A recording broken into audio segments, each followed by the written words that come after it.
તો અત્યારે હાલ એક મહત્વપૂર્ણ સમાચાર સામે આવી રહ્યા છે તેની પર નજર કરીએ। અમીરગઢના ઉપરવાસમાં વરસાદથી બાલારામ નદી બે કાંઠે વહી રહી છે। અમીરગઢમાં સતત અને અવિરત વરસાદ સિઝનના પહેલા જ વરસાદે બનાસકાંઠા જિલ્લાની નદીઓ છલકાઈ છે। બનાસકાંઠામાં અવિરત વરસાદ વરસી રહ્યો છે। બાલારામ નદી જે છે તે બે કાંઠે વહેતી જોવા મળી રહી છે।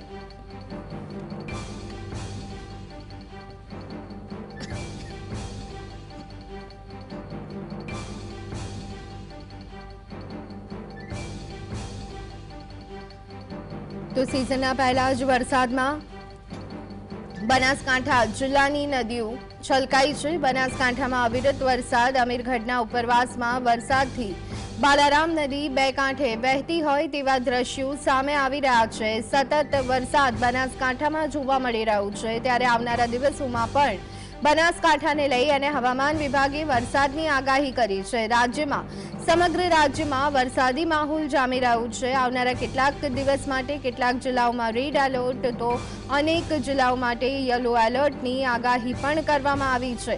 તો આગામી એક સપ્તાહ દરમિયાન રાજ્યમાં હજુ પણ હવામાન વિભાગ તરફથી વરસાદની આગાહી કરવામાં આવી છે। બનાસકાંઠા જિલ્લાની નદીઓ છલકાઈ છે। સિઝનના પહેલા જ વરસાદે બનાસકાંઠા જિલ્લાની નદીઓ છલકાઈ હોય તેવા દ્રશ્યો સામે આવી રહ્યા છે। અમીરગઢના ઉપરવાસમાં વરસાદથી બાલારામ નદી બે કાંઠે વહેતી હોય તેવા દ્રશ્યો સામે આવ્યા છે। તો આજ અંગે વધુ વિગત મેળવી લઈએ। સંવાદદાતા કમલેશ અમારી સાથે જોડાઈ ગયા છે। કમલેશ, પહેલા જ વરસાદમાં બનાસકાંઠાની નદીઓ બે કાંઠે વહેતી થઈ, શું વિગતો?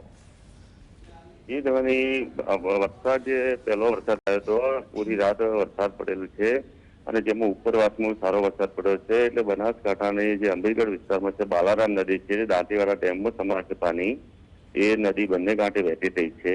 અને જ્યારે માઉન્ટ આબુમાં વરસાદ પડ્યો છે તો બનાસકાંઠાની પેલી બાજુ જે બબુકારી નદી આવેલી છે એવી બંને કાંઠે વહેતી થઈ છે અને જેમાંથી ખેડૂતો પાણી ઊંચા તળો ઊંચા આવવાના ખુશીનો માહોલ છવાઈ રહ્યો છે અને હજી સુધી વરસાદ ચાલુ છે।